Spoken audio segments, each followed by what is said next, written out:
Now we're going to go over the ventilation system. You can see we have a vent and fan above the main bed right here.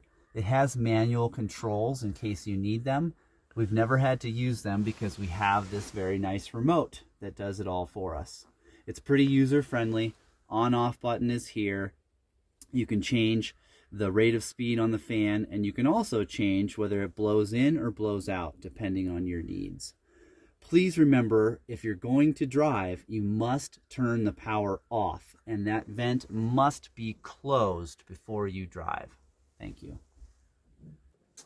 So here we are in the middle of the van where our seats are located. We've removed the cushions already. On this side we have our refrigerator. So you simply pull this up. It's got a hinge that remains up for you.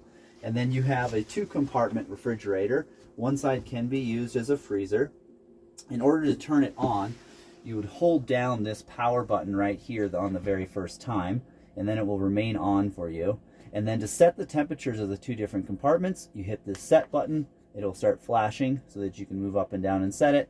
Hit set again, and you can change the other compartment.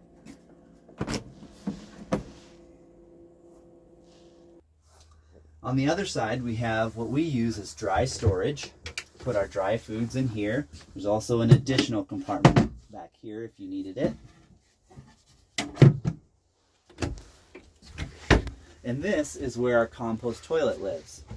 So in order to use the compost toilet, you're going to lift up this top seat and you're going to pull out this bottom door and you're going to pull the toilet forward. Now our recommendation is to use this toilet really for emergencies and as needed. We don't use it for day-to-day use because it is somewhat complicated. Okay, so first what we're going to show you, opening the toilet up. To use it, you're going to need to remove this inner piece, put that off to the side, and then after you use the toilet, if you've gone number 2, it should go in the back, which is the compost area. If you've gone number 1, it should go in the front for the urine area. I'm going to show you removing urine first. So you need to lift the entire top portion up, and now you can see the 2 different sections better below. In the front, you have the urine container. You can lift that up by using this white bar and pulling it out. You'll know that it's full when you see that the golf ball has risen towards the top of this hole. You'll take this out, and in order to dump the urine, you use this spout, remove this cap, and dump it in an improved area. Now, after you've gone number 2, you will need to add a handful of the compost mix on top inside that bin, and then we'll close that and churn it. Before I go and churn it, I'm just going to show you how you would remove the whole thing out of there as well, and then you would also dump this in an improved area. Okay, to get to the churning part, you'll close the entire toilet, and again, you've already put that extra grass in on top so that you can mix and make compost. You have an arrow here to show you which direction to mix in. You're going to spin this quite a few times until you feel like it's thoroughly mixed. When you finish with that, you put the toilet away. As long as you have closed everything up, you shouldn't have significant smell problems. One final thing about the toilet, it is a requirement that you empty out both sections at the end of your trip. Okay, so down here underneath the bed, we have this middle door that actually gives you access to the garage when you need it. So you push this button and then you pull this out, and there you have that access to the garage. Please make sure that door is closed all the way when you're driving. Another one that's important when you're driving is to have the dining table locked. This is the dining table in a locked position.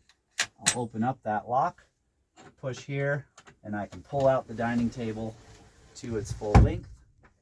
Again, when you're done, push it all the way back in and lock it before you start driving. Up here we have our Dometic stove, inside stove. You want to make sure this is a gas stove. If you're using it, you should have ventilation going, you should have windows open to use this stove.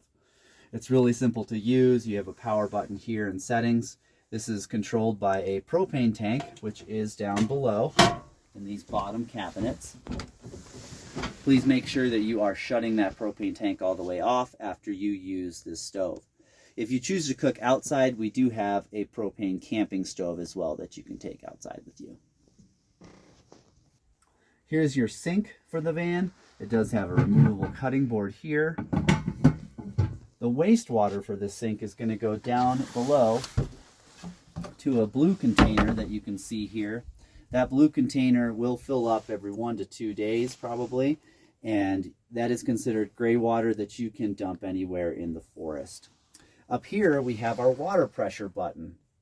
You push that and you get water pressure both for the shower and for this sink. Without that on, you're not going to have water pressure. It's not going to be able to flow here. And then you just turn that back off when you're done. Now we're going to go over the third seat that we have for the van. There's a third seat as well as a child safety seat. These both come with the van when you rent it. If you don't want them, that is also an option. So these take up a lot of space, and when we get to a campsite, we often want to remove them. So here is how we like to remove them. You have to use these 2 levers down here. You pull them at the same time, and you'll be able to pull the seat up and all the way out of the van. When you're putting the seat back in, you will hear a click when you have them in appropriately, and you should just give it a shake to make sure that you've got it all the way in there. You can see that it will leave these 2 empty spaces. We do have floorboards that go in those spaces. Those floorboards live in this overhead compartment right here. Go. Now we want to show you that the front passenger seat is a fully rotating seat that turns all the way around and can be used as an extra seat to be together in the back here if it's moved all the way around. Here's the red lever. You pull that lever towards you and then you rotate the chair away from you like this.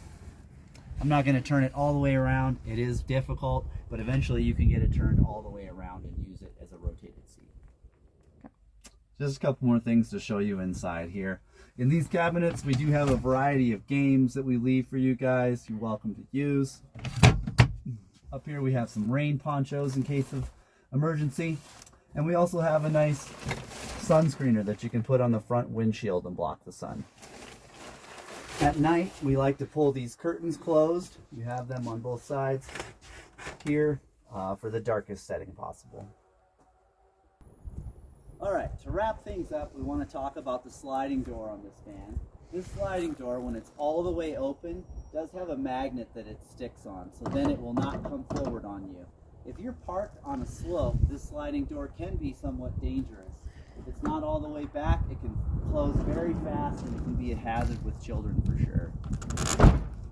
The van overall needs 9 foot of clearance, so keep that in mind when you're going under bridges, tunnels, and whatnot.